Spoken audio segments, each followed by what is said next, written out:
love Mark right now, why I'm his #1 fan. Mark will be rocking no shoes tonight, everybody. Mark Bryan, barefoot, love it. Thank you, Ioka. How's everybody doing? I want to start by saying, Will, I always wanted to share the stage with you as well. And, Yes, you heard that, right? and Sully, I know you're 6'7", but I'll still pin your head off the top of the backboard. And I like chicks, but you are hot. I want to tell you guys a little bit about how this whole Carolina Studios thing got started. When I was a 14-year-old kid, I started playing guitar and learning how to play, and that was taking up all my sort of after-school time. And it got me out of sports and all that kind of stuff. And by the time I was 16, I was already writing my own songs and put together a couple of really bad bands who learned how to do really bad recordings of said songs. And when you're a 16 or 17-year-old kid, it's not easy to get into a real recording studio to make a real recording of your music. The engineers don't want you there because you have no experience, and frankly, you can't afford it. And so we just ended up with a lot of bad versions of our songs. And then we finally decided that if we could go to our parents and uncles and borrow some money, we could put together a recording. And we put together our first recording right before I went to school, and I knew at that point that that's kind of what I wanted to do in my life. Then I went on the road for like 20 years. And then I came home from that whole experience here in Charleston, and there was a program starting up. A social worker in the schools had decided that music was the best way to connect with kids, especially kids who were having behavioral problems in school. He came up with this idea to fill an RV full of computer workstations and drive around the Charleston area and take it to these kids to help them make beats and this kind of thing. And so the RV thing fell apart. It was a great idea, but couldn't get it going. But I did help him find funding, and I got behind this thing, and we started our main location at the Boys and Girls Club downtown here on 22 Mary Street, right downtown on the east side. We've been in there about 5 years, and you're getting ready in just a second to hear kind of what goes on there. But the main thing that you got to know is when you get in with these kids and they sit down and start making beats, you know, they're expressing their creativity, they're learning computer skills, but they get really excited about it because at the end of the day, after they've rapped and sung over it, they've also got a CD that they can take to their friends and to their parents and play in the car or whatever, and it freaks them out. Let's listen to them.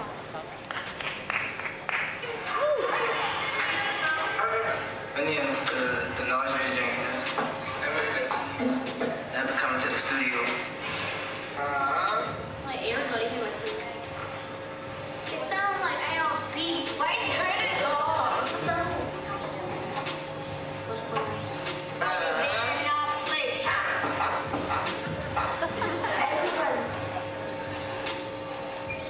It's really impressive. They brought it to the Boys and Girls Club.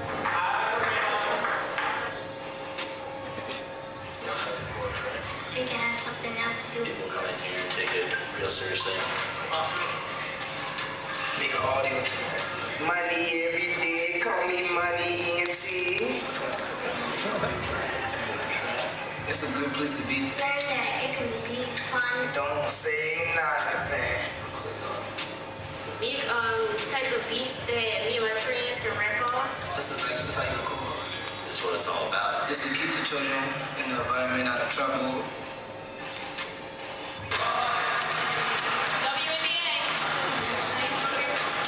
Especially feelings on the mic. We got swag.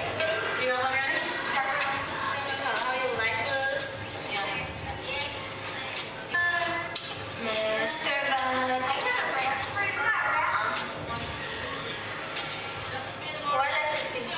That's like basically really what I know how to do.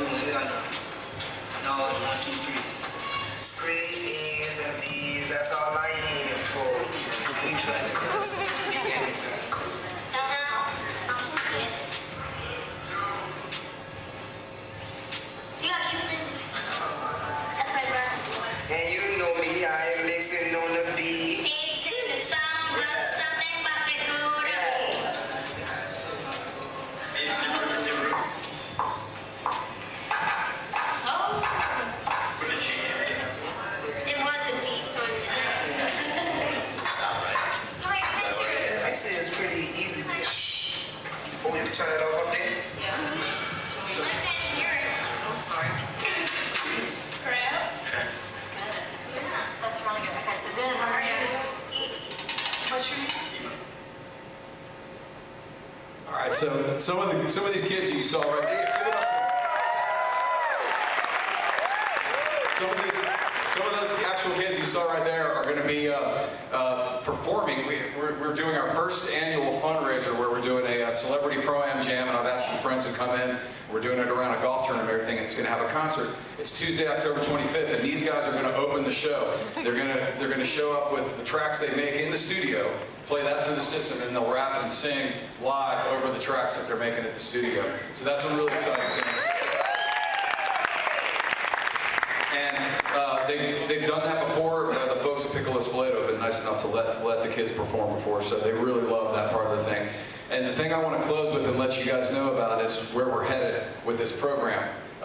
The Boys and Girls Club is no longer in that building on 22 Mary Street. It's now the Shaw Community Center, and it's run by the Maritime Foundation. They were nice enough to step in and operate that building. Give it up for them. Absolutely.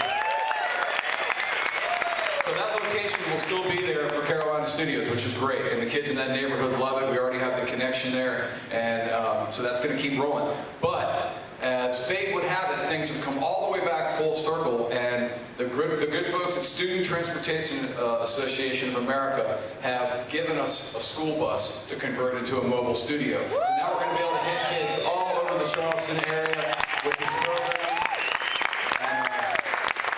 We'll be able to go to schools, and we'll be able to go to community centers, the Wynwood Boys Home out in Allendale, all these different places, and we'll have a rotating schedule where we'll take the studio to the kids, and they'll learn how to make beats, computer skills, the whole other thing. So thank you very much for your time. Pecha Kucha.